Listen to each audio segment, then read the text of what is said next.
हरियाणा आणि जम्मू काश्मीरच्या निवडणुकीच्या विधानसभेचा निकाल लागलेला आहे. नाना, विधानसभेमध्ये खरं तर हरियाणामध्ये काँग्रेस येणार होतं, परंतु त्या पद्धतीने एक्झिट पोल सुद्धा लागलेले होते, परंतु प्रत्यक्षात मात्र काँग्रेस पिछाडीवरती जाते. हरियाणामधनं तिसऱ्यांदा हॅट्रिक जी आहे ती भाजप मारते. बघा, आता निकाल चालू आहे, अजून पूर्ण फेऱ्या पूर्ण व्हायच्या आहेत. आम्हाला अपेक्षित होतं ते त्या ठिकाणी आम्हाला सीट येत नाही हे त्या ठिकाणी निदर्शनास येतं. जवळपास 70 जागा मिनिमम ह्या काँग्रेस पक्षाला येणार अशा पद्धतीचे सगळे सर्वे, सगळे म्हणजे असं कुठेही नाही की कुठलेही जेवढे चॅनलनी जेवढे काही सर्वे करणाऱ्या कंपन्या त्यांनी केलेला सर्वे जो होता तो जवळपास 70 जागेचा काँग्रेसच्या बाजूने दाखवलेला होता.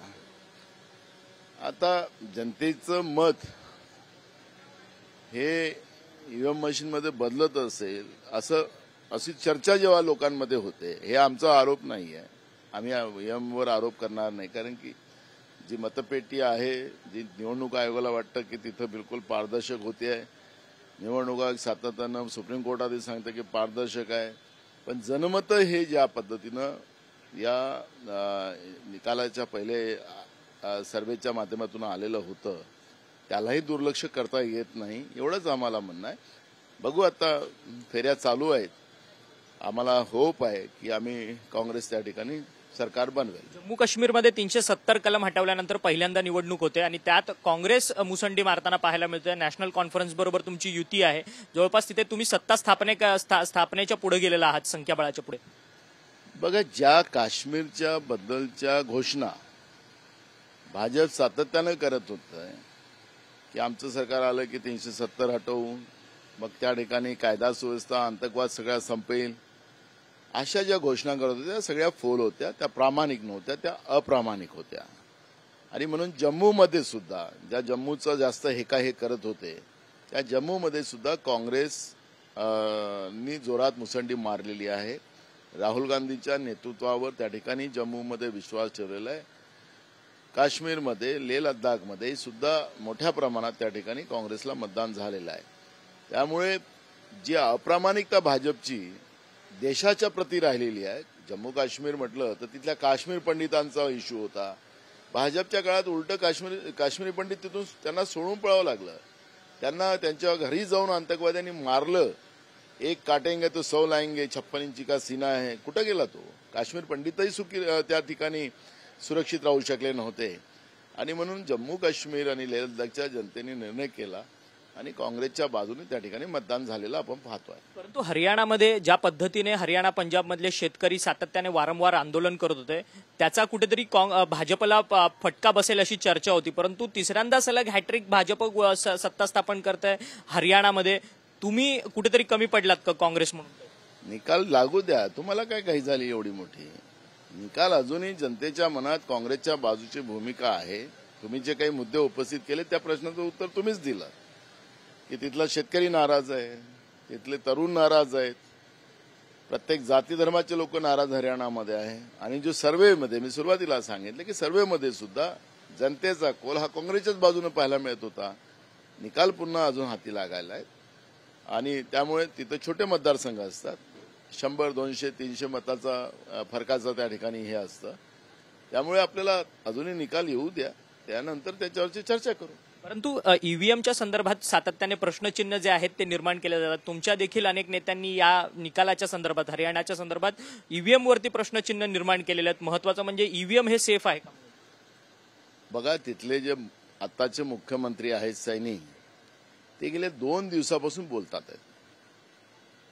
हे आम्ही नाही केला संशय त्यांनी निर्माण करायला लावलेला आहे. कशाला गरज आहे बोलायची त्यांना? म्हणजे त्यांना जे हमखास लोकांचं जनमत त्यांच्या विरोधात असताना सुद्धा आम्हीच निवडून येऊ, मग तुम्ही ईव्हीएमवर तुम्ही आरोप करणार, असं कोणी सांगितलं? 2 दिवसापासून कोण बोलते? ते हरियाणातले बीजेपीचे मुख्यमंत्री बोलतात आहेत.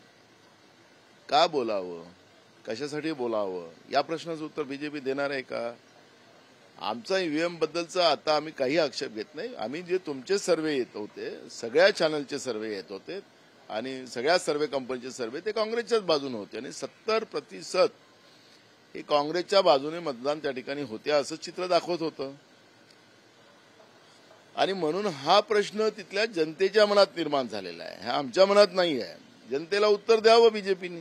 विधानसभेच्या निवडणुका महाराष्ट्रात होऊ घातलेल्या आहेत. संजय राऊत म्हणतात आहेत की महाविकास आघाडीने एक मुख्यमंत्री पदाचा चेहरा घेऊन पुढे समोर जाणं महत्वाचं ठरणार आहे. यावेळेस सुद्धा अगोदर उद्धव ठाकरे यांनी सांगितले की काँग्रेसने एखादा चेहरा निवडावा, आम्ही त्याला पाठिंबा देतो. हा विषय बंद झालेला आहे. तुम्हाला महाविकास आघाडीतला हा जो वाद मुद्दाम निर्माण करायचा आणि भांडण लावायचा विषय आहे का? महायुतीमध्ये बघा ना काय चाललं. एकनाथ शिंदेचं काम तमाम याच्यानंतर हे अमित शहानी सांगितलं, आम्ही नाही म्हणत आहे. त्याच्यामुळे महायुतीकडे जास्त लक्ष करा, आमच्यामध्ये कुठेही नाही. आम्ही महाविकास आघाडी म्हणूनच सगळे आम्ही पुढे जाऊ. आज संजय राऊत पुन्हा पुन्हा तेच म्हणतात आहेत ह्या सगळ्या निकालानंतर. उद्धव ठाकरे साहेबांनी जे बोलले तेच फायनल होतात शिवसेनेमध्ये, हे संजय राऊतच सांगतात. आमच्या पक्षप्रमुखांनी जे म्हटलं तेच फायनल.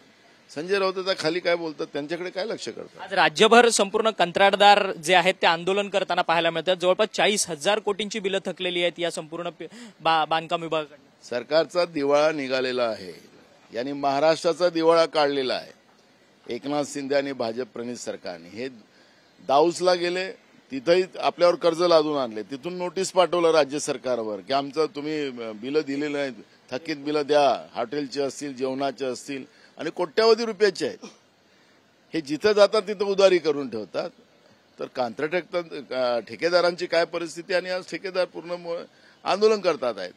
या सरकारचं आणि 30,000 कोटी रुपयाचे या लोकांनी ओव्हरड्राफ्ट जो घेतलेला आहे याचा अर्थ यांनी राज्य लिलाव केलेला आहे, हे आता त्याच्यातून स्पष्ट झाले. काल मुख्यमंत्री एकनाथ शिंदे दिल्लीच्या दौऱ्यावरती होते.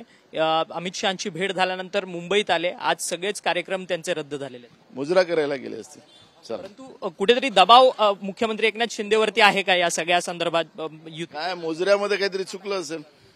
खरं तर धन्यवाद, तुम्ही आमच्याशी बातचीत केली. हे नाना पटोले होते, काँग्रेसचे प्रदेशाध्यक्ष. त्यांनी संपूर्ण माहिती दिली की अजून देखील पूर्ण कल जे आहेत ते हाती आलेले नाही आहेत. त्यामुळे काँग्रेस हरियाणामध्ये नक्कीच सत्ता बनवेल असा विश्वास जो आहे तो नाना पटोले यांनी व्यक्त केला आहे. परंतु जम्मू काश्मीरमध्ये 370 कलम हटवल्यानंतर सुद्धा जम्मू काश्मीरमध्ये काँग्रेसला अधिक पसंती जी आहे ती नागरिकांनी दिली आहे. त्यामुळे भाजपने कितीही काही केलं तरी यंदा काँग्रेस मात्र आपला परफॉर्मन्स जो आहे तो चांगल्या पद्धतीने देईल असा विश्वास जो आहे तो नाना पटोले यांनी व्यक्त केलेला आहे. व्हिडिओ जर्नलिस्ट चरण मार्गमसह अक्षय मंगणी, टीव्ही 9 मराठी, मुंबई.